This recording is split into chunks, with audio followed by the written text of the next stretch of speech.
Mon nom est Lucie Andrade. J'ai 44 ans et je vis à Santiago, au Chili. Pendant 25 ans, j'ai été un témoin de Jéhovah dévoué et fidèle, obéissant à tout ce qu'on m'enseignait. J'ai grandi avec la conviction que c'était le seul moyen de plaire à Dieu et qu'en dehors de la salle du royaume, il n'y avait pas de salut, seulement les ténèbres. Je prêchais de porte en porte, j'assistais aux réunions, j'étudiais les publications avec zèle, et je croyais que rien ne pouvait ébranler ma foi. Mais un jour, quelque chose a commencé à changer. De légers doutes ont commencé à grandir en moi, et ce que j'ai découvert après ces questions a bouleversé tout ce que je croyais savoir sur la foi et la vérité. Je croyais servir Dieu, jusqu'au jour où j'ai découvert ce qui se passait réellement derrière les portes de la salle du royaume. Avant de commencer la vidéo, j'aimerais savoir de quelle ville et de quel pays regardez-vous la vidéo. Et dites-moi dans les commentaires si vous connaissez quelqu'un qui était également témoin de Jéhovah. J'ai grandi dans une famille simple, où la foi était présente mais confuse. Mes parents n'ont jamais suivi une religion de manière constante et, enfant, j'ai ressenti un vide difficile à expliquer. Je me souviens qu'enfant, je regardais les gens aller à l'église le dimanche et je me demandais si Dieu entendait aussi mes prières, récitées seule dans ma chambre, ne sachant trop quoi dire. J'ai toujours été une fille curieuse, avide de comprendre le sens des choses spirituelles. À 16 ans, une voisine très gentille est venue me rendre visite. Elle s'appelait Doña Elena. Elle portait toujours sur elle une Bible à couverture marron et des magazines colorés avec des photos de personnes souriantes dans des jardins parfaits. Elle parlait d'un avenir sans souffrance, sans guerre, sans maladie, un paradis sur terre. Cela m'enchantait. Pour la première fois, quelqu'un me montrait un Dieu qui semblait organisé, avec des réponses précises à tout. Au fil du temps, ces réunions sont devenues une partie intégrante de ma routine. J'attendais avec impatience les après-midi d'études bibliques, les conversations sur la vérité et les explications détaillées sur la fin du monde et le plan du salut. Tout était si logique, si convaincant. Doña Elena avait une patience infinie, et l'étincelle dans ses yeux me donnait l'impression que je pouvais moi aussi ressentir cette paix. Lorsque je suis entré pour la première fois dans une salle du royaume, j'ai eu l'impression d'entrer dans un autre monde. On m'a accueilli avec des accolades, des sourires et des mots gentils. Personne ne m'a jugé, personne ne m'a méprisé. C'était comme retrouver une famille dont j'ignorais l'existence. Ce sentiment d'accueil m'a captivé. Je me souviens du premier discours que j'ai entendu. L'orateur a parlé de la fin des temps, d'Armageddon et de la survie de ceux qui sont fidèles à Jéhovah. Il y avait quelque chose d'effrayant et de réconfortant dans ces paroles. C'était comme si j'avais enfin trouvé un refuge dans un monde chaotique. Je voulais en faire partie. Je voulais être parmi les sauvés. Au fil des mois, je me suis investi de plus en plus. J'ai commencé à étudier intensément les magazines La Tour de Garde et Réveillez-vous, à mémoriser des versets bibliques et à assister aux réunions 3 fois par semaine. C'était exigeant, mais je me sentais utile, choisi. À 18 ans, j'ai été baptisé. Ce fut l'un des jours les plus exaltants de ma vie. Je me souviens de cette sensation de pureté, comme si le passé avait été effacé et que je recommençais, cette fois aux côtés du vrai Dieu. L'eau du baptême semblait effacer tout ce que j'avais été auparavant, et le regard approbateur des frères me donnait la conviction que, enfin, j'appartenais à quelque chose de plus grand. Les premières années au sein de l'organisation ont été consacrées à un dévouement total. Je me levais tôt pour prêcher de porte en porte, participais aux études paroissiales et aux conférences annuelles, et était enthousiasmé par les nouvelles publications. Je croyais de tout mon cœur que j'aidais les gens à trouver le salut. Quand quelqu'un refusait le tract, j'étais triste, non pas pour moi, mais pour eux, de ne pas avoir vu la vérité. Cette compassion sincère était ce qui me motivait. Je croyais sincèrement que je servais Dieu de la bonne manière. Mes amis extérieurs à l'organisation ont commencé à s'éloigner, mais j'ai accepté cela comme le prix à payer pour suivre le chemin étroit. On m'a appris que le monde extérieur était contrôlé par Satan et que les amitiés extérieures pouvaient corrompre notre foi. Alors, petit à petit, j'ai commencé à couper les ponts, jusqu'à ce que toutes mes relations se limitent à mon cercle de frères. Et je me sentais bien ainsi, protégée, séparée du monde. Ce que je trouvais le plus fascinant, c'était la discipline. Tout avait une réponse, un but. Nous savions quoi porter, quoi regarder, quoi lire, quoi célébrer et quoi éviter. Il y avait un ordre à tout. Et pour quelqu'un qui venait d'une vie pleine d'incertitudes, c'était comme un havre de paix. Je n'avais plus à prendre de décision moi-même. Je devais simplement suivre les instructions du collège central. Cela m'apaisait. Les réunions étaient au cœur de ma vie. Je me souviens du son des chants, des chaises alignées, des prières synchronisées. Tout était si organisé que cela semblait refléter le royaume de Dieu sur terre. Je regardais autour de moi et me disais « C'est ici que Dieu est », et j'étais sincère. Je n'ai jamais douté de la pureté des intentions des frères, ni de la véracité de leurs enseignements. Quand quelqu'un quittait l'organisation, je croyais que c'était parce que Satan l'avait trompé. L'idée de partir ne m'a jamais effleuré l'esprit. Ma famille a également commencé à se rapprocher grâce à moi. Ma mère, constatant ma transformation, plus calme, plus obéissante, plus concentrée, Abbas a commencé à assister aux réunions avec moi. J'étais fière, convaincue de l'aider à trouver le chemin de la vérité.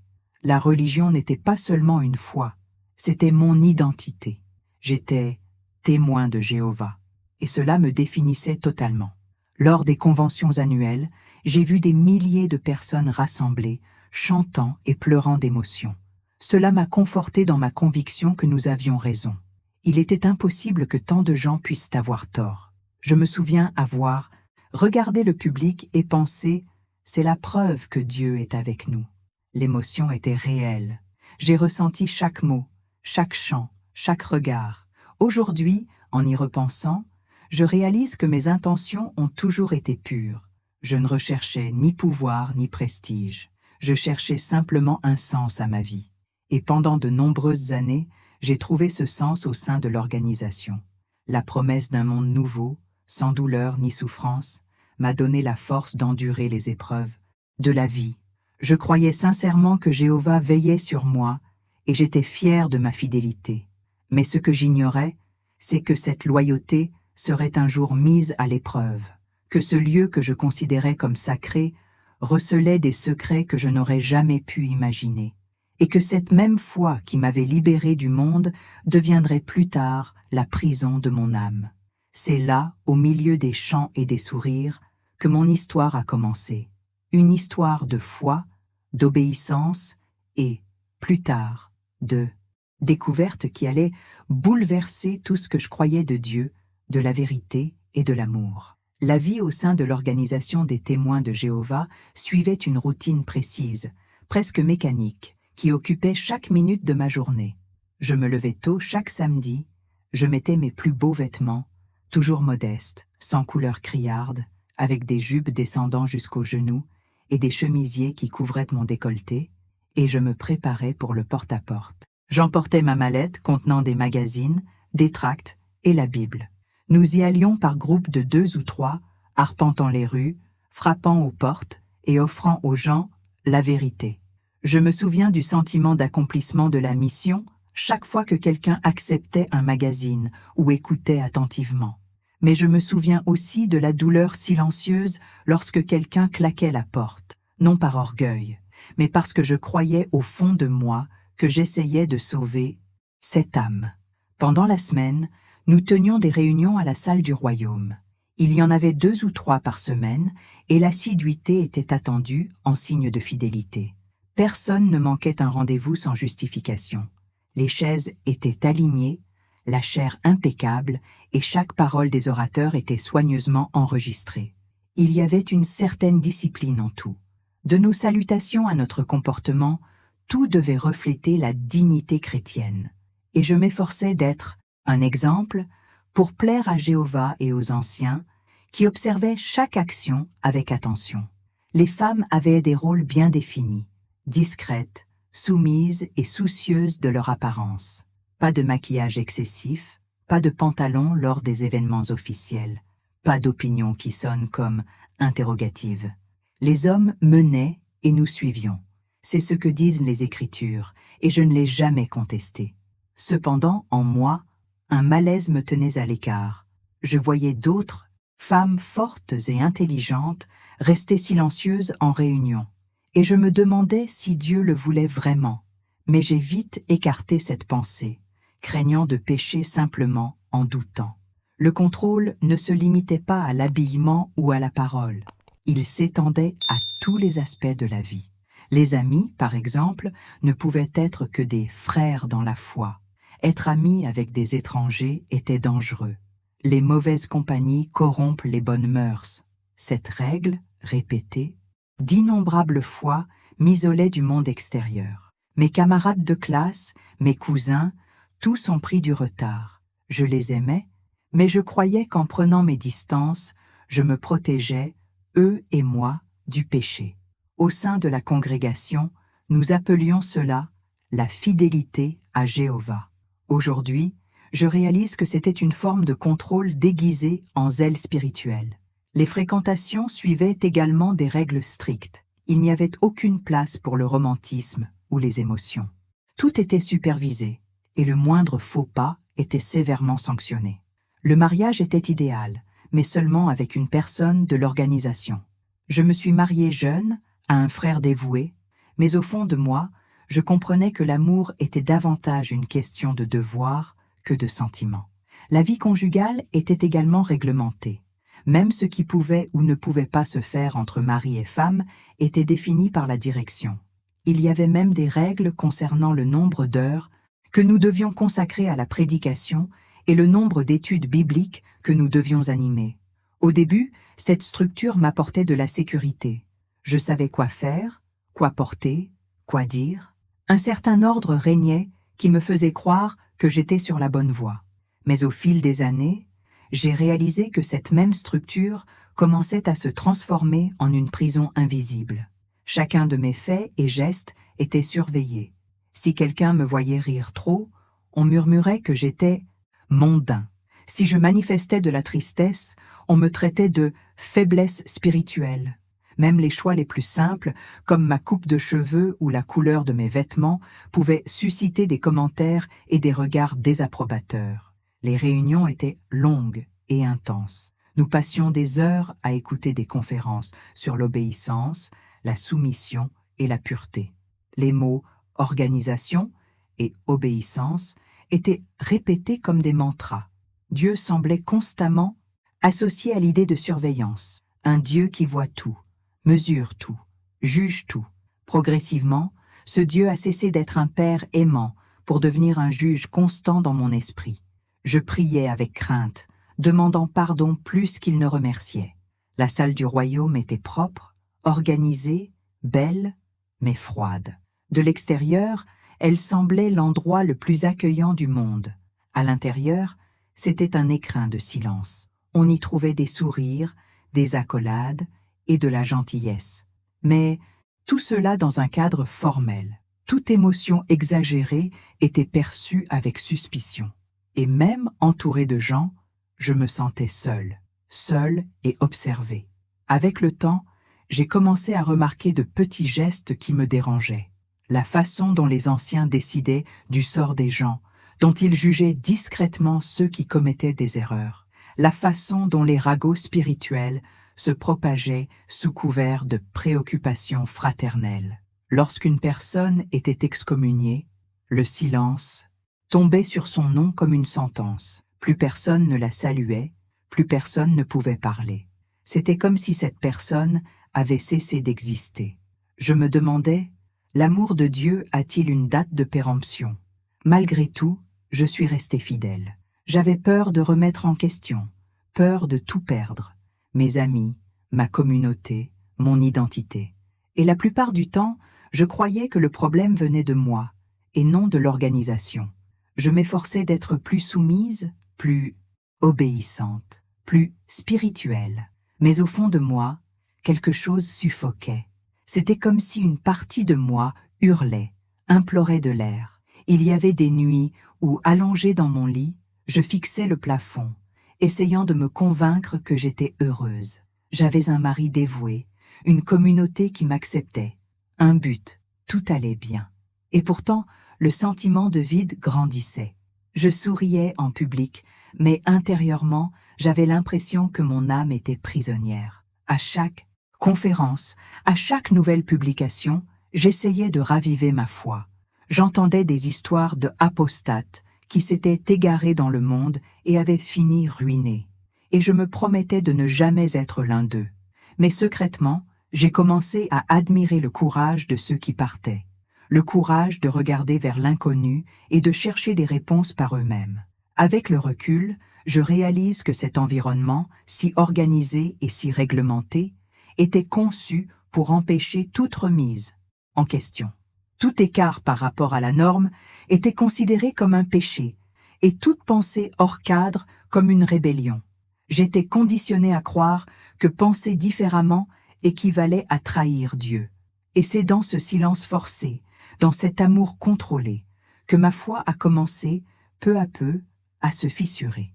Non pas par manque de foi, mais parce que le Dieu que je connaissais dans la salle ressemblait de moins en moins à celui que je ressentais dans mon cœur. Au fil des années, ce qui me réconfortait autrefois est devenu un fardeau invisible. La vie au sein de l'organisation des témoins de Jéhovah était empreinte d'une peur constante. La peur de commettre une erreur, de déplaire à Jéhovah, d'attirer l'attention des anciens, d'être jugé, ou pire, d'être excommunié. Ce mot, dissociation, avait un poids énorme. C'était l'équivalent d'une mort spirituelle. Ceux qui étaient excommuniés perdaient tout. Famille, amis, identité, ancrage. J'ai vu des frères et sœurs qui, après avoir commis une erreur, étaient traités comme des fantômes. Plus personne ne les saluait, plus personne ne pouvait les regarder dans les yeux. Cela me terrifiait. Je ne supportais pas de vivre en sachant que ceux que j'aimais feraient comme si je n'existais pas. Et ainsi, petit à petit, j'ai appris à cacher tout ce que je ressentais.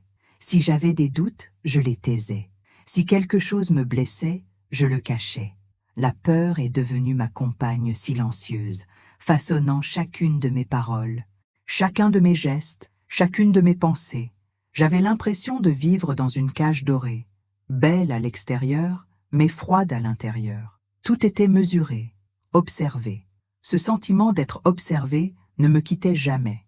Je pouvais être seule chez moi et avoir l'impression que quelqu'un m'observait, pas seulement Jéhovah, mais les yeux invisibles de la congrégation, prêts à me corriger. Les anciens, toujours en costume et l'air sérieux, représentaient la voix de l'autorité. Ils étaient considérés comme des bergers spirituels, mais leur façon d'observer et de juger les autres les tenait en haleine. Quand l'un d'eux a demandé à me parler, mon cœur s'est emballé. J'ai repensé à mes actions des derniers jours, essayant de deviner si j'avais dit quelque chose de mal, si j'avais manqué le sermon, si un frère m'avait dénoncé pour une attitude inappropriée. Car c'était ainsi. Le moindre faux pas était signalé, et les ragots, là-bas, étaient qualifiés de zèle spirituel. Petit à petit, la peur s'est insinuée dans ma prière. Je ne parlais plus à Dieu comme à une fille, mais comme à une personne soumise à un supérieur exigeant. Mes paroles étaient pleines de culpabilité. Jéhovah, pardonne-moi si j'ai mal pensé. Pardonne-moi si je n'ai pas assez prêché. Pardonne-moi si j'ai regardé le monde avec curiosité. Je vivais dans un état de regret permanent, même lorsque je n'avais rien fait. C'était comme si la culpabilité était devenue ma seconde peau. Je croyais que Dieu m'observait en permanence, non pas avec amour, mais avec suspicion. Toute pensée mondaine était un péché. Regarder un film ne figurant pas sur la liste autorisée mettait en danger sa spiritualité. S'intéresser à une autre religion était une trahison. Même rêver pouvait être un signe de faiblesse spirituelle. L'esprit devenait une prison, et le cœur, une salle d'interrogatoire. Je me souviens d'une nuit où, épuisée, je me suis endormie avant de prier. Le lendemain, je me suis réveillée, paniquée. J'ai pleuré seule, convaincue que Jéhovah m'en voulait. J'ai passé la journée à essayer de me rattraper, à prier davantage, à prêcher davantage, à sourire davantage, à essayer de retrouver un amour qui, dans mon esprit, était conditionnel. Je ne m'en rendais pas compte, mais je vivais dans une relation de peur et non de foi. Les réunions renforçaient ce sentiment. On me sermonnait constamment sur la fidélité, sur le fait de ne pas se laisser contaminer par le monde, sur le fait de ne pas fréquenter les apostates. Chaque mot me rappelait que le moindre écart de conduite me conduirait à la disgrâce. Et le plus douloureux était de savoir que si cela arrivait, je ne serais pas la seule à en souffrir. Toute ma famille aurait pour consigne de m'éviter. J'ai vu des mères cesser de parler à leurs enfants, des frères et sœurs couper les ponts, des couples se séparer. Tout cela au nom de la pureté spirituelle. Telle était la cruelle réalité derrière les sourires polis de la salle. Au fil du temps, la peur a commencé à influencer mes pensées les plus profondes. Je me suis retrouvée à contrôler mes émotions. Si une pensée négative surgissait, je la repoussais mentalement. C'est Satan qui essaie de me tromper. J'en suis venue à croire que mon propre esprit était un territoire ennemi. Vivre ainsi me vidait de toute joie. La foi, qui aurait dû être un refuge, était devenue un champ de surveillance.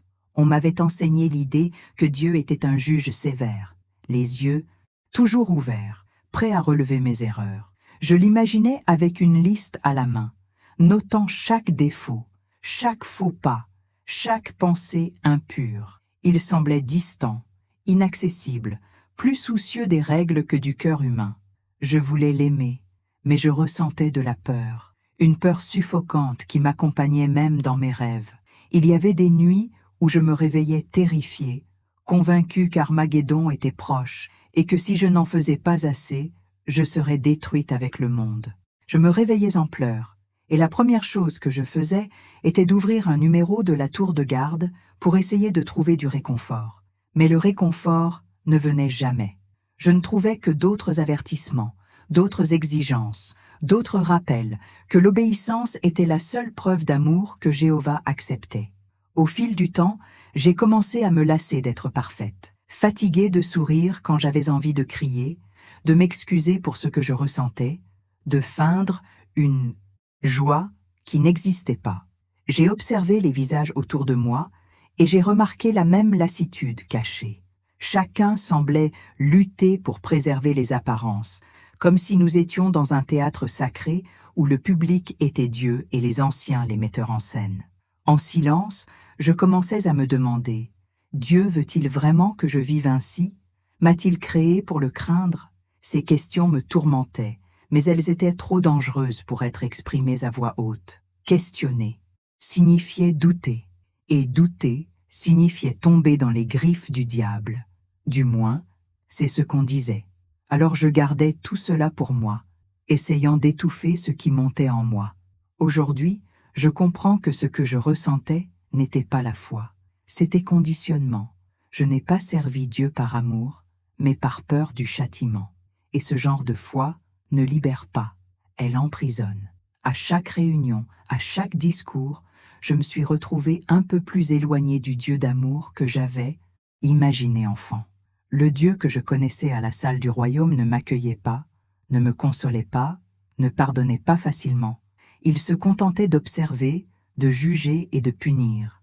Et même si j'essayais encore de me le cacher, quelque chose en moi commençait à se briser.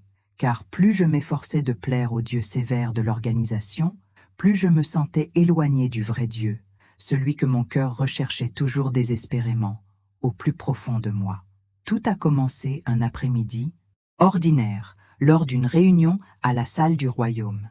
C'était une assemblée locale, et le thème du jour était la pureté et la loyauté envers l'organisation. L'orateur a insisté sur la nécessité d'éviter tout contact avec les personnes du monde, et en particulier avec les soi-disant apostates, ceux qui avaient quitté la congrégation. Il a dit que même écouter les paroles d'un ancien membre était comme se nourrir d'un poison spirituel. J'ai écouté attentivement, comme toujours, mais quelque chose dans son sermon m'a frappé. Lorsqu'il a mentionné qu'il fallait même éviter les membres de sa famille s'ils quittèrent la foi, une jeune femme que je connaissais s'est mise à pleurer en silence. C'était Marcella, une sœur douce et gentille, qui avait récemment perdu son frère. Il avait été excommunié pour avoir remis en question les enseignements du collège central. Et maintenant, ce discours confirmait qu'elle ne pouvait même pas assister à ses funérailles. Je voyais ses épaules trembler, son visage enfoui dans ses mains. Personne ne la consolait, personne n'osait, et moi non plus. La peur de paraître spirituellement faible me réduisit au silence, mais quelque chose en moi se brisa. Je me demandais, quel amour est-ce qui me force à détourner le visage de ceux qui souffrent? Quelle foi est-ce qui me commande de refuser un câlin à un frère ou une sœur? C'était la première fois que je remarquais une fissure dans le mur de la certitude. Les jours suivants, l'image de Marcella en pleurs ne quittait pas mon esprit. Elle n'avait que 22 ans, et son frère était tout ce qu'elle avait eu après la perte de ses parents. Désormais, par la loi humaine, il lui était interdit de lui dire au revoir. J'ai commencé à relire quelques passages bibliques et j'ai remarqué quelque chose que je n'avais jamais remarqué auparavant. Jésus n'a jamais enseigné à rejeter ceux qui commettent des erreurs. Au contraire, il les a accueillis. Mais dans la salle, la logique était indifférente. Ceux qui commettèrent des erreurs étaient bannis. Ceux qui posaient des questions étaient réduits au silence. Peu après, une autre situation a suscité le même malaise. Un jeune couple de la congrégation, amoureux et respecté de tous, a été convoqué par les anciens. Ils ont découvert qu'ils s'étaient embrassés avant le mariage. Un simple baiser. La punition a été publique. Ils ont été réprimandés devant l'assemblée, une procédure humiliante qui les a fait pleurer devant tout le monde. Le discours qui a suivi l'épisode a déclaré que c'était par amour, afin qu'ils apprennent à ne pas céder aux désirs de la chair. Mais ce que j'ai vu là n'était pas de l'amour, c'était de la honte. L'humiliation a été traitée comme une discipline divine, et la communauté a applaudi comme si justice avait été rendue. J'ai quitté ce service la gorge serrée. Je me souviens être rentré chez moi, le visage glacé au vent, et m'être demandé « Dieu veut-il vraiment que la souffrance des gens serve d'exemple ?» Jusque-là, j'avais toujours cru que tout ce qui se passait au sein de l'organisation était inspiré par Jéhovah. Mais ce jour-là, pour la première fois, j'ai réalisé qu'il y avait peut-être quelque chose de trop humain et de cruel dans les décisions que nous prétendions divines. Malgré tout, je luttais contre ces pensées. Chaque fois qu'un doute surgissait, je le réprimais par la prière. Je me disais, c'est Satan qui essaie de me tromper. Je ne peux pas penser comme ça. Mais plus j'essayais de faire taire ma conscience, plus elle parlait. C'était un murmure insistant, une voix douce qui me demandait « Et si ce n'était pas l'ennemi? Et si c'était la vérité qui essayait de te libérer ?» La peur de la remise en question était paralysante. Au sein de la congrégation, penser différemment était synonyme de rébellion. Personne ne remettait en question les anciens et encore moins le collège central. Tout ce qui venait d'en haut était la volonté de Dieu. Mais en moi, quelque chose s'éveillait déjà. J'ai commencé à remarquer de petites incohérences. J'entendais des discours sur l'humilité, mais je voyais des anciens agir avec orgueil. Ils parlaient de ne pas aimer l'argent, et pourtant certains affichaient leur confort, tandis que leurs frères pauvres peinaient à manger. Ils prêchaient l'amour inconditionnel, mais pratiquaient l'exclusion. Et le plus douloureux était de constater que tout le monde le voyait, mais que personne ne parlait. Il existait une sorte de code secret au sein de la congrégation. Chacun savait que les injustices existaient, mais personne n'osait les appeler par leur nom. La loyauté envers l'organisation passait avant la loyauté envers la conscience. C'était le prix de l'acceptation. Et j'en payais le prix chaque jour, des questions étouffantes qui s'accumulaient comme des épines dans mon esprit. L'un des moments les plus mémorables s'est produit lors d'une réunion privée d'un comité judiciaire où 3 anciens décidèrent du sort de ceux qui avaient commis un péché grave. J'étais là simplement en compagnie d'une amie, mais je n'ai jamais oublié ce que j'ai vu. Ils lui ont fait partager des détails intimes de sa vie personnelle, comme s'ils pouvaient juger son repentir à ses larmes. Lorsqu'elle pleurait trop, ils ont accusé sa manipulation. Lorsqu'elle restait silencieuse, ils ont qualifié cela de froideur. Finalement, Ils ont décidé de l'excommunier. J'ai vu cette femme perdre la vie en une heure. Et ce qui m'a encore plus choqué, c'est d'entendre l'un des anciens dire à la fin que cela serve de leçon aux autres sœurs. Ce soir-là, je suis rentré chez moi et j'ai pleuré seul. J'ai pris ma Bible, je l'ai ouverte à Jean 8, où Jésus défend la femme adultère, et j'ai pensé, il a dit, que celui qui est sans péché jette la première pierre. Mais ici, il semble prendre plaisir à jeter des pierres. Ce fut le début de mon réveil, silencieux mais irréversible. À partir de 2 heures. Ce moment-là, j'ai commencé à tout voir sous un nouveau jour. Les réunions, les discours, les regards. C'était comme si j'avais retiré un bandeau. Je voyais la peur gravée sur les visages des gens, la lutte pour paraître parfait, le poids de la culpabilité déguisée en sainteté. Pourtant, je me taisais. Je savais que si je disais quoi que ce soit, ce serait ma fin au sein de l'organisation. Et je n'étais pas encore prêt à tout perdre. Le doute, cependant, est une graine qui, une fois plantée, ne meurt jamais. Il grandit, même en silence. Et à mesure qu'il grandissait en moi, j'ai commencé à réaliser que le Dieu que je connaissais en moi était trop petit pour l'amour que je ressentais en lui, trop petit pour le pardon, trop petit pour la compassion. C'est alors que j'ai compris, peut-être ne trahissais-je pas Dieu en doutant, peut-être commençais-je simplement à le connaître vraiment. Il me faudrait un certain temps pour m'en sortir, j'essayais encore de me convaincre que j'avais tort. Mais quelque chose en moi savait déjà que la vraie foi n'exige pas la peur, que le véritable amour n'exige pas le silence. Et même sans comprendre pleinement ce qui se passait, je sentais que plus rien ne serait comme avant. Car à partir de ce jour, j'ai cessé de me contenter d'obéir, et j'ai enfin commencé à voir. C'est par un dimanche matin apparemment ordinaire que la vérité a commencé à se révéler, non pas par la voix d'un ennemi, mais par les actions de ceux que j'admirais le plus. André m'avait chargé d'aider à nettoyer la salle du royaume, une tâche que je faisais souvent et avec joie. Ce fut un privilège de servir.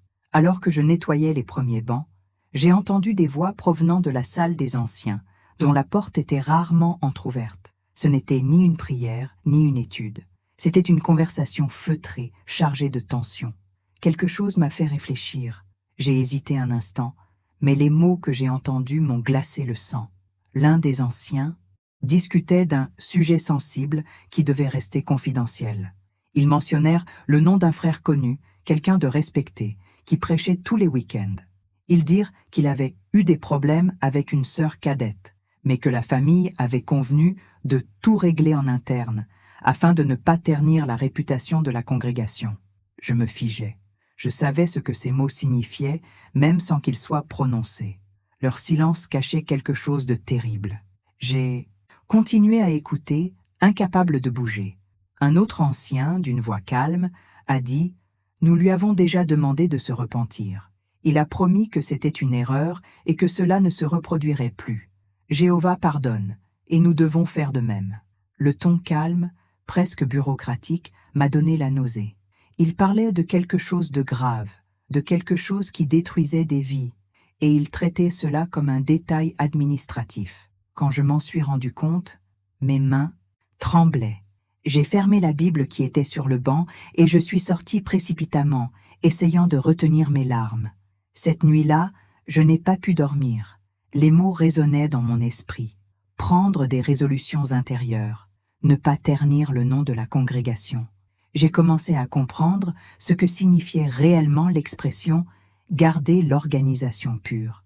Il ne s'agissait pas d'éliminer le péché, mais de cacher le scandale. La justice divine, au sein de la salle, s'était transformée en silence humain. Les jours suivants, j'ai essayé de me convaincre que j'avais peut-être mal compris, mais la confirmation est venue là où je m'y attendais le moins. Une sœur aînée, très proche de moi, m'a confié à voix basse avoir vécu une expérience similaire des années auparavant, et que lorsqu'elle avait tenté de le signaler, elle avait été réduite au silence. Les anciens disaient que Satan se servait de moi pour diviser la congrégation, a-t-elle dit, les yeux embués de larmes. Ils m'ont dit de pardonner, d'oublier, d'aller de l'avant. Et si je parlais, je serais excommuniée. À cet instant, Tout s'est effondré en moi. C'était comme si les pièces d'un puzzle sombre s'étaient enfin mises en place. Ces histoires d'apostates menteurs, qu'on entendait toujours, ont commencé à prendre sens. Ils ne mentaient pas. Ils disaient simplement ce que personne ne voulait entendre. Et le pire, c'était de réaliser que les victimes, dans la salle, ne recevaient aucun réconfort, seulement de la culpabilité. Leur douleur était traitée comme une faiblesse spirituelle. Je me souvenais de toutes les fois où j'avais entendu des discours sur l'intégrité, la pureté, la différence avec le monde. Mais maintenant, je voyais que le monde que nous condamnions était plus pur que le silence complice qui régnait sur ces murs. La vérité qu'il prêchait était le mensonge qu'il vivait. J'ai passé des jours à essayer de prier, mais les mots ne venaient pas. Quand j'ouvrais la Bible, les pages semblaient vides. J'ai traversé le hall et j'ai ressenti un frisson, comme si chaque mur portait le poids d'histoires cachées. Et le pire, c'étaient les sourires de ceux qui savaient, les regards sereins, les mots appris par cœur, les sermons sur le pardon. Tout cela me semblait désormais une mise en scène parfaite. Je me demandais, combien d'histoires comme celle-ci existent-elles, dont personne n'a connaissance? Combien de personnes souffrent en silence, tandis que les dirigeants se protègent mutuellement? L'idée de servir Dieu dans un tel environnement commençait à me dégoûter, mais la peur me retenait toujours. La peur de perdre ma famille, mes amis, ma réputation, la peur d'être traité de menteur. Un dimanche, lors d'une prédication publique, l'homme mentionné dans la conversation des anciens monta en chair pour lire un passage biblique sur la pureté et la repentance. L'assemblée écoutait attentivement, beaucoup souriant. Assise au dernier rang, je l'observais, l'estomac noué. Chaque mot qui sortait de sa bouche sonnait comme un affront. Les gens disaient « Amen », mais je ne pensais qu'aux victimes invisibles qui, comme la sœur qui s'était confiée à moi, étaient réduites au silence pour préserver l'apparence de la sainteté. Après la cérémonie, je suis parti précipitamment. L'air était trop lourd. Sur le chemin du retour, j'ai pleuré sans vergogne, comme si je n'avais pas pleuré depuis longtemps. C'était un mélange de colère, de déception et de profonde tristesse. Tout ce en quoi je croyais s'est effondré.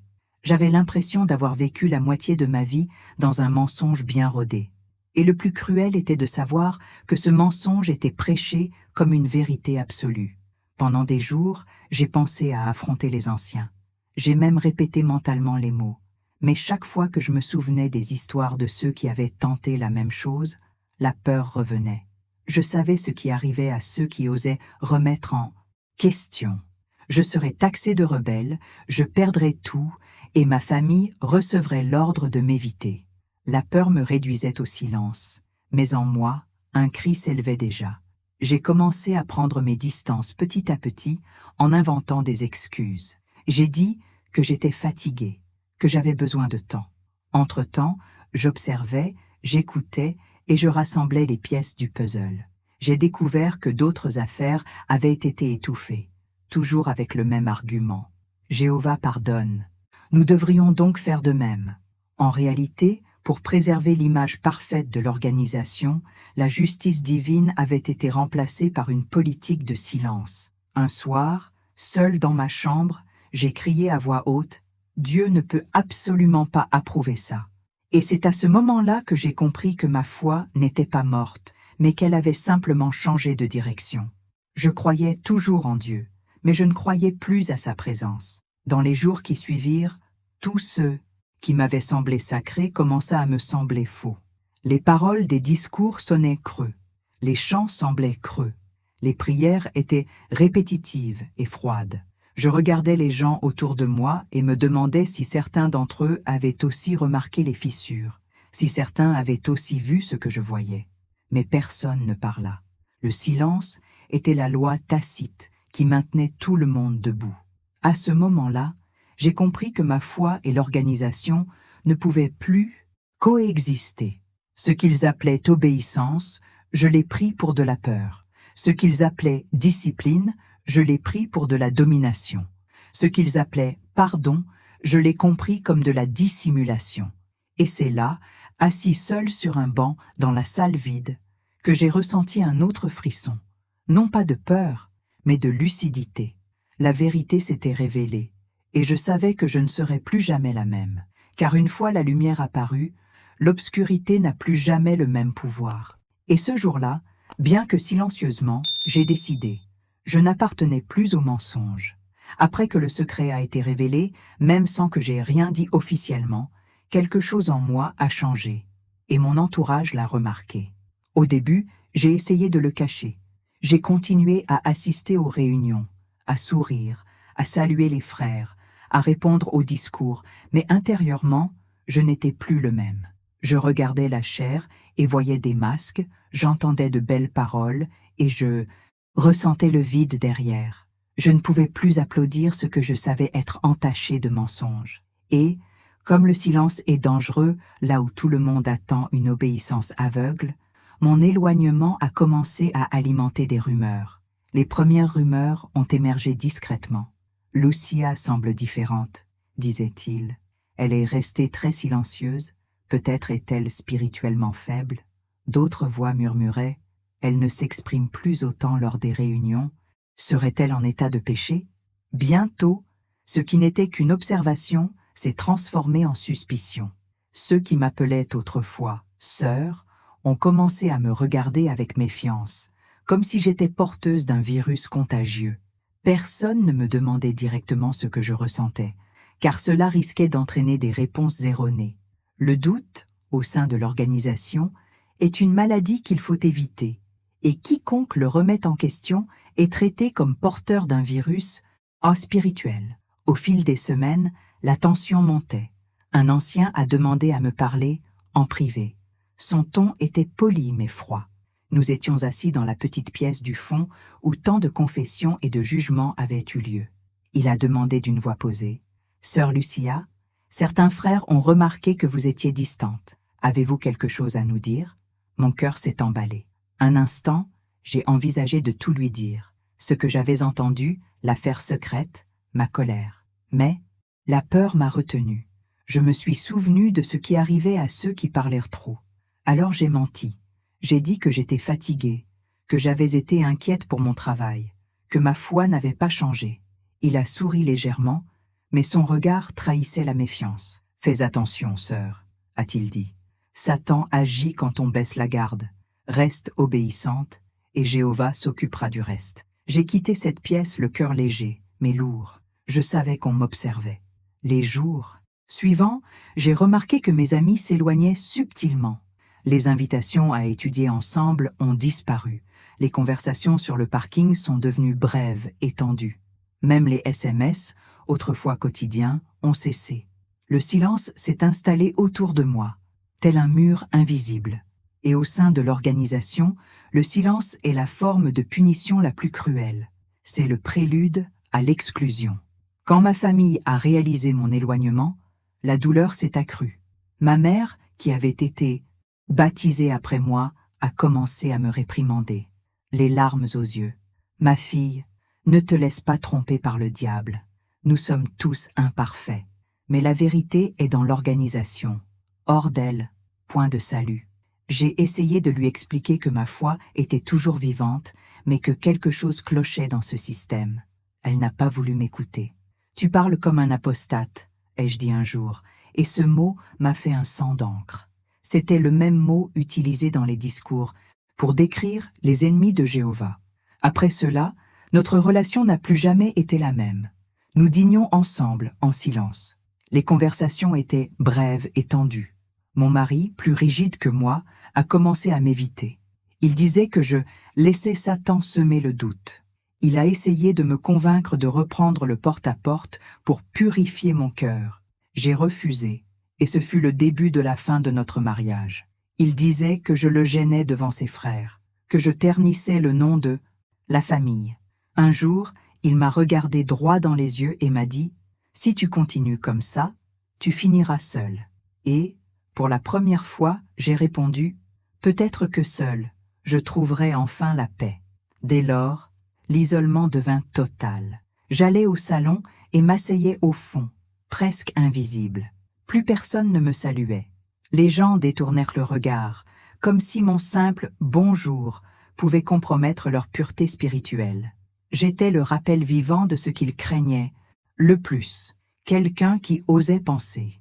Il était plus prudent de faire comme si je n'existais pas. Et d'une certaine manière, moi aussi, j'ai commencé à souhaiter être invisible. Il y avait des nuits où je pleurais jusqu'à en perdre la voix. La communauté me manquait, les rires des rassemblements, les visites hebdomadaires. J'aimais ces gens, même si je savais qu'ils me voyaient désormais comme un ennemi. La douleur du rejet était profonde, mais paradoxalement, quelque chose de nouveau naissait en moi. Pour la première fois, j'avais l'impression de respirer par moi-même. La peur persistait, mais une petite flamme de liberté brûlait au plus profond de mon âme. Au fil des mois, ma vie a changé. J'ai arrêté d'assister aux réunions. Au début, le silence de l'absence était effrayant. Les dimanches après-midi, autrefois remplis d'études et de prédications, semblaient désormais vides. Mais peu à peu, ce vide a commencé à se remplir de vie. J'ai découvert le plaisir de marcher dans la rue sans regarder par-dessus mon épaule, d'écouter de la musique sans culpabilité, de prendre un café avec quelqu'un du monde et de réaliser que ces gens n'étaient pas des ennemis, mais simplement des êtres humains, comme moi. Bien sûr, le prix à payer fut élevé. Ma mère a cessé de me contacter. Des amis de longue date m'ont bloqué. J'ai été officiellement excommunié après des mois d'absence. L'annonce fut faite sans détour lors d'un service religieux du jeudi.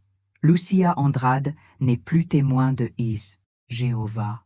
Cette phrase répétée froidement marquait la fin d'une époque. Dès qu'elle fut prononcée, j'eus l'impression qu'une porte se fermait à jamais. Mais, contrairement à ce que j'imaginais, je n'éprouvais pas de désespoir. J'éprouvais du soulagement. C'était comme si une chaîne était tombée de mes poignets. J'ai pleuré, certes, mais pas de culpabilité. J'ai pleuré de gratitude, car, pour la première fois, je savais que ma foi n'appartenait plus aux hommes, mais à Dieu. Dans les jours qui ont suivi, le monde m'a semblé nouveau. Les couleurs semblaient plus vives, l'air plus léger. J'ai commencé à lire la Bible sans les interprétations imposées par l'organisation. Chaque verset semblait parler d'un Dieu que je ne connaissais pas, un Dieu d'amour, de miséricorde et de liberté. Et plus je lisais, plus je comprenais qu'il n'avait jamais voulu que je vive dans la peur. Oui, j'ai presque tout perdu. Amis, mari, mère, j'étais seule. Mais dans cette solitude, j'ai trouvé quelque chose que je n'avais jamais eu au salon, paix. La paix d'être honnête avec moi-même, la paix de savoir que je ne mentais plus. Et c'est alors que j'ai compris, l'isolement qu'il m'imposait était, en réalité, le chemin de ma libération. Car lorsque leur monde m'a fermé ses portes, Dieu a ouvert une fenêtre de vérité, d'amour et de lumière. Et c'est là, dans le silence de mon exil, que j'ai enfin entendu la voix que je cherchais depuis des années, la voix de ce Dieu qui n'a jamais eu besoin d'une organisation pour m'aimer. La décision de quitter la salle du royaume ne s'est pas prise du jour au lendemain. Ce fut un processus douloureux, silencieux et ponctué de nuits blanches. Pendant des mois, j'ai vécu tiraillé entre la peur et le désir de liberté. Une partie de moi croyait encore qu'en partant, je trahirais Dieu. Une autre, en revanche, savait déjà qu'y rester serait une trahison envers moi-même. Chaque réunion à laquelle j'assistais devenait une punition. J'entendais des discours sur l'obéissance, la soumission et la loyauté envers l'organisation, et ma poitrine se serrait. Il n'y avait plus de foi dans ces paroles, seulement de la culpabilité. Et je me suis demandé, si la vérité me fait tant souffrir, est-elle encore vraie? Je me souviens du dimanche où tout a basculé. Je me suis levé tôt, j'ai enfilé la même robe que je portais depuis des années pour aller au salon, mais en me regardant dans le miroir, quelque chose m'a paralysé. J'ai vu une femme, fatiguée, le regard terne et le sourire forcé. Une femme qui vivait pour plaire aux autres, pour suivre des règles, pour cacher ses sentiments. Cette image m'a effrayée. C'était comme si, pour la première fois, je voyais le reflet de la prison dans laquelle je me trouvais. Je me suis assise sur le lit et j'ai pleuré, en silence, pendant de longues minutes, non pas de colère, ni de haine, mais de chagrin. Je pleurais sur moi-même, sur la vie que j'avais donnée en croyant servir Dieu, alors qu'en réalité, je servais un système. J'ai saisi la Bible, je l'ai serrée contre ma poitrine, et à travers mes larmes, j'ai prié « Seigneur, si tu es vraiment avec moi, montre-moi un chemin, un seul. » Et c'est à ce moment-là que j'ai ressenti quelque chose que je ne peux expliquer. Un léger soulagement, comme un poids enlevé de mes épaules. Je n'ai pas entendu de voix, mais au fond de mon cœur, une certitude a commencé à grandir. « Sors, je serai avec toi. » J'ai assisté au culte ce jour-là pour la dernière fois. Je suis arrivé en retard volontairement, assis au fond, presque caché. Le discours abordait les dangers de s'éloigner de la congrégation. L'orateur a dit que quiconque quittait la salle perdait la faveur de Jéhovah et devenait un ami du monde. J'ai regardé autour de moi et j'ai vu des hochements de tête en signe d'approbation. J'ai vu des regards désapprobateurs sur une sœur qui s'était levée pour partir avant la fin. À cet instant, j'ai compris que la peur était l'arme là, plus puissante. Personne ne restait par amour, on restait par peur de partir. Tandis que le discours se poursuivait, je regardais devant moi et m'imaginais monter en chair, dire la vérité sur ce que j'avais vu et entendu. Mais je savais que si je le faisais, je serais immédiatement réduit au silence. J'ai donc décidé de faire autre chose.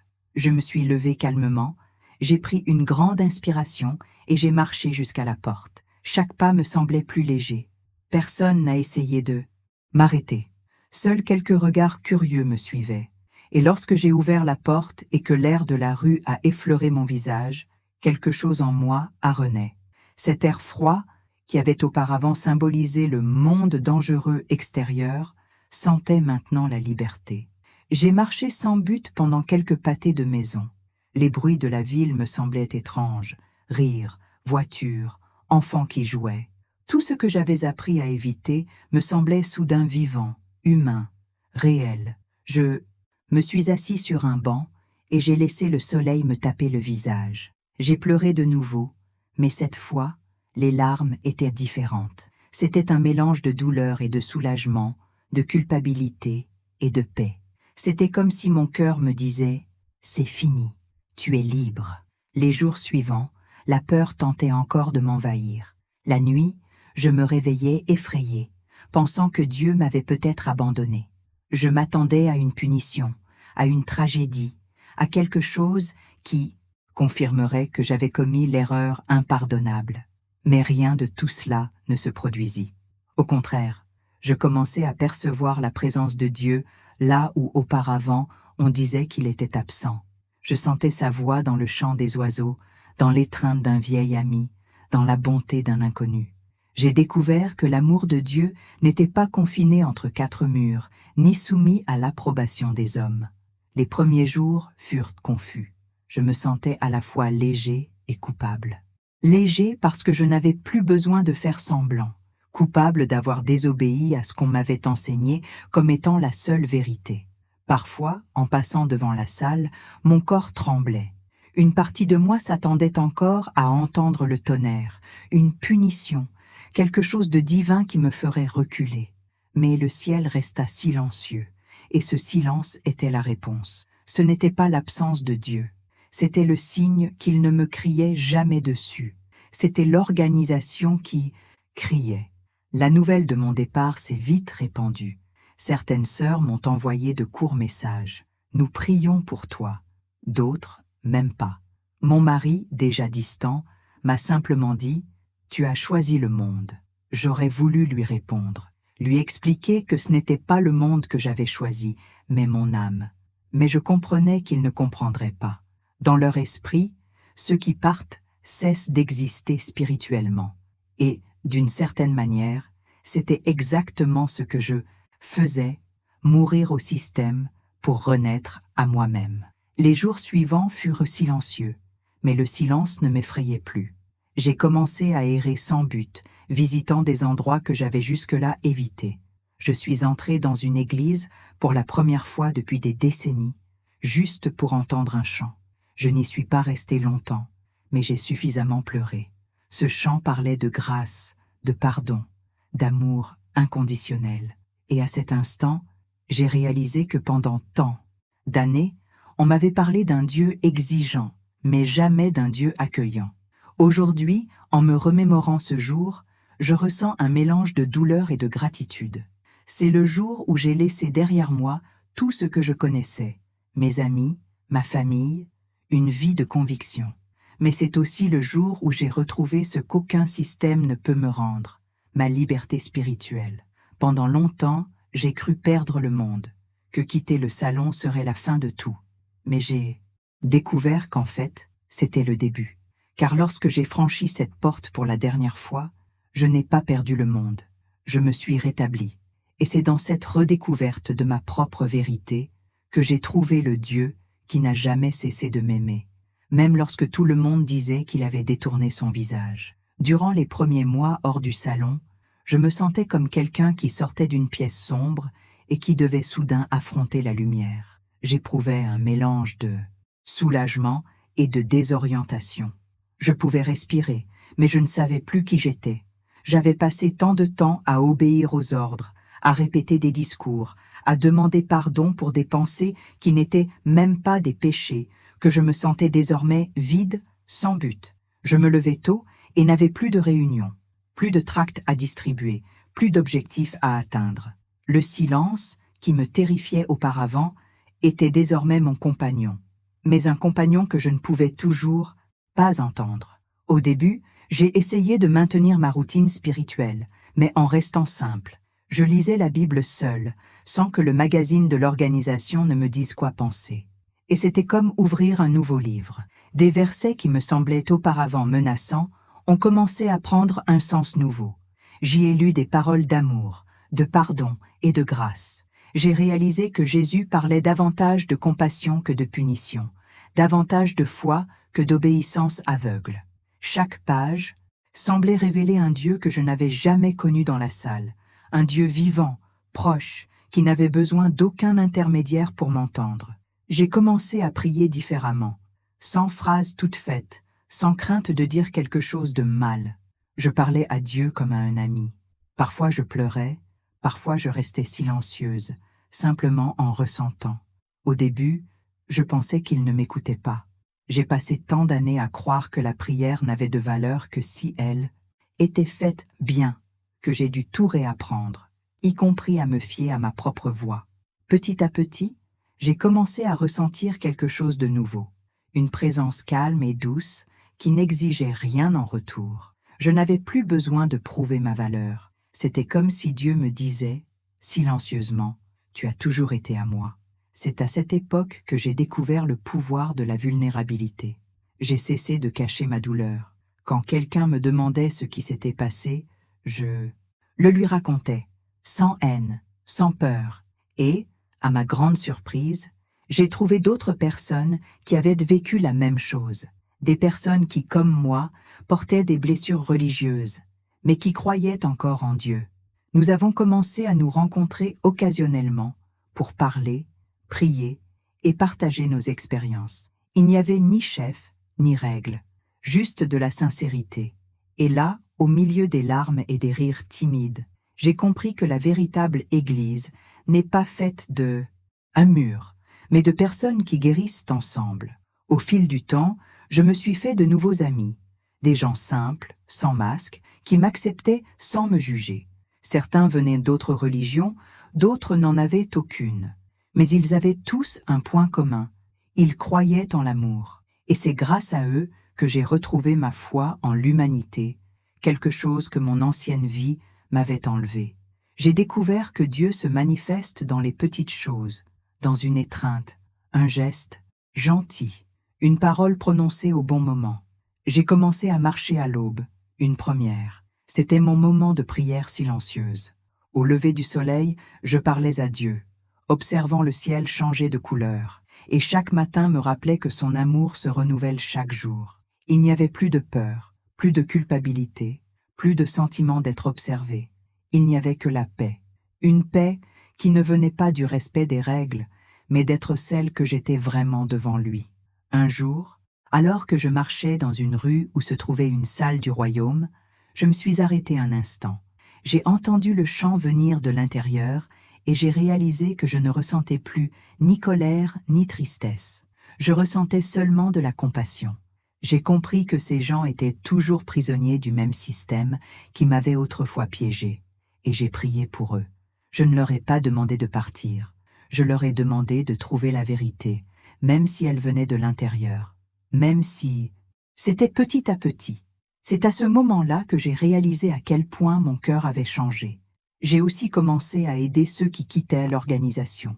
Certains me contactaient en secret, craignant d'être découverts. Nous discutions pendant des heures. Je les écoutais patiemment, leur disant ce que j'aurais aimé entendre quand je traversais cette épreuve. Tu n'es pas seul. Dieu ne te punit pas. Il te libère. Et chaque fois que je disais cela à quelqu'un, j'avais l'impression que Dieu lui-même me le rappelait. Ma maison, qui me semblait auparavant froide, commença à s'emplir de vie. J'ai placé des fleurs aux fenêtres, mis de la musique douce à la radio, rangé des livres sur les étagères. J'ai réappris la valeur des choses simples. Le rire, jusque-là contenu, me revenait désormais facilement. La peur du jugement fit place à une sérénité que je n'avais jamais connue entre les murs du salon. Un jour, en regardant autour de moi, je réalisais que ma vie n'était plus un champ de bataille spirituelle, mais un jardin en reconstruction. La transformation s'est opérée progressivement. Les blessures ont guéri, mais elles ont laissé des cicatrices, et j'ai appris à les aimer. Elles me rappellent d'où je viens et le chemin parcouru. Le traumatisme est devenu témoignage, et le silence, prière. Chaque expérience m'a rapproché de Dieu, non pas comme un juge, mais comme un père. Un père qui n'a pas besoin de me voir à genoux pour savoir que je l'aime. Aujourd'hui, quand je ferme les yeux pour prier, je n'imagine plus un trône lointain, entouré de règles. Je vois un Dieu qui marche avec moi, qui me comprend, qui sourit quand je souris et qui m'accueille quand je tombe. J'ai découvert que Dieu n'habite pas dans des bâtiments, vit dans des cœurs libres. Cette prise de conscience a tout changé. Le poids que je portais depuis tant d'années a disparu. Le Dieu qui veillait sur moi me guide désormais. La foi qui me dominait autrefois me libère désormais. Et la culpabilité a remplacé la gratitude. Une profonde gratitude d'avoir survécu aux ténèbres et d'avoir trouvé la lumière, non pas dans une organisation, mais en moi-même. Je garde des souvenirs du passé, mais sans amertume. Ils font partie de mon histoire, et sans eux, je n'aurais peut-être jamais connu le véritable sens de la foi. Cette foi qui n'a pas besoin de témoins pour exister, cette foi qui s'épanouit dans le silence et la liberté. Et c'est pourquoi, quand on me demande comment j'ai réussi à avancer, je réponds en souriant. Je n'ai pas perdu la foi. J'ai simplement trouvé Dieu hors des murs qui prétendaient le contenir. Car ce qui était autrefois obéissance est maintenant amour. Ce qui était autrefois peur est maintenant confiance. Et ce qui était autrefois prison est maintenant vie. Aujourd'hui, je suis la preuve vivante que la foi, lorsqu'elle est réelle, survit à la religion. Que l'amour de Dieu ne dépend pas d'une plaque, d'un titre ou d'une doctrine. Il est, tout simplement. Et c'est, lorsque j'ai cessé d'essayer de le mériter, que j'ai enfin commencé à le ressentir. Si vous êtes arrivé jusqu'ici et avez entendu mon histoire en entier, ce n'est peut-être pas un hasard. Ce que j'ai vécu reflète peut-être ce que vous vivez en ce moment. Peut-être êtes-vous là, coincé entre la peur et le doute, à vouloir croire que tout ce qu'on vous a enseigné est toujours vrai, mais avec le sentiment profond que quelque chose ne va pas. Je sais ce que ça fait. Je sais ce que c'est que de poser sa tête sur l'oreiller et d'avoir l'impression de trahir Dieu rien qu'en posant des questions. Je sais ce que c'est que de vivre dans la peur de penser, de ressentir, d'être soi-même. Je sais ce que c'est que de croire que l'amour de Dieu dépend de l'approbation des hommes. Et je sais aussi ce que c'est que de se réveiller un jour et de réaliser que Dieu n'a jamais voulu que vous soyez enchaînés. Il voulait juste que vous soyez libres. Pendant longtemps, j'ai vécu comme vous pourriez vivre. Aujourd'hui, essayant de plaire à une organisation, persuadé que c'était la seule voie vers le salut. Je croyais qu'en dehors de ces murs, il n'y avait pas de vie, que le monde extérieur était sous l'emprise du mal et que le moindre écart me transformerait en ennemi de Dieu. Mais maintenant, je peux vous le dire en toute sincérité, ce n'est pas vrai. Dieu n'est ni un système, ni une institution. Dieu est vie, présence, amour. Et le véritable amour n'emprisonne jamais, il libère. Si la peur vous empêche de suivre la voie de votre conscience, écoutez attentivement, vous n'avez pas besoin d'avoir peur de rechercher la vérité. Chercher la vérité n'est jamais un péché. Le péché, c'est vivre dans le mensonge, croire que cela plaît à Dieu. Lui-même vous invite à réfléchir, à ressentir, à questionner, car la foi ne naît pas du contrôle, mais de la liberté. Et c'est dans cette liberté qu'il veut vous trouver. Je ne vais pas mentir. Quitter la salle du royaume a été l'une des décisions les plus douloureuses de ma vie. J'ai perdu des amis, des membres de ma famille, j'ai perdu pied. Mais savez-vous ce que j'ai gagné? J'ai gagné le droit de regarder vers le ciel et de parler à Dieu sans intermédiaire. J'ai acquis la paix de savoir qu'il m'aime, même lorsque je fais des erreurs, même lorsque je doute, même lorsque je pleure. J'ai acquis la certitude que la vraie foi ne se trouve ni dans un livre précis, ni dans une tour, ni chez un dirigeant humain. Elle réside dans le cœur de ceux qui la recherchent sincèrement. Le mal est subtil. Il se déguise en pureté, se pare de bonnes intentions et se cache derrière des sourires et des vers bien choisis. Le mal se cache même dans les religions. Mais Dieu continue d'être amour, et l'amour libère toujours. Si quelque chose vous retient, vous contrôle par la peur, sachez que cela ne vient pas de Dieu. Il ne vous demandera jamais de choisir entre la foi et la liberté, car la vraie foi va toujours de pair avec la liberté. Peut-être, qu'en m'écoutant, vous ressentez la même oppression que moi. Vos mains tremblent peut-être, les larmes vous empêchent de voir clairement l'écran. Et si c'est le cas, respirez. Ce n'est pas la fin, c'est le début de vos retrouvailles avec Dieu, le début de votre guérison, le début de votre vérité. Car la vérité fait mal au début, mais elle guérit à la fin. Je veux te dire quelque chose que j'aurais aimé qu'on me dise à l'époque. Tu n'es pas seul.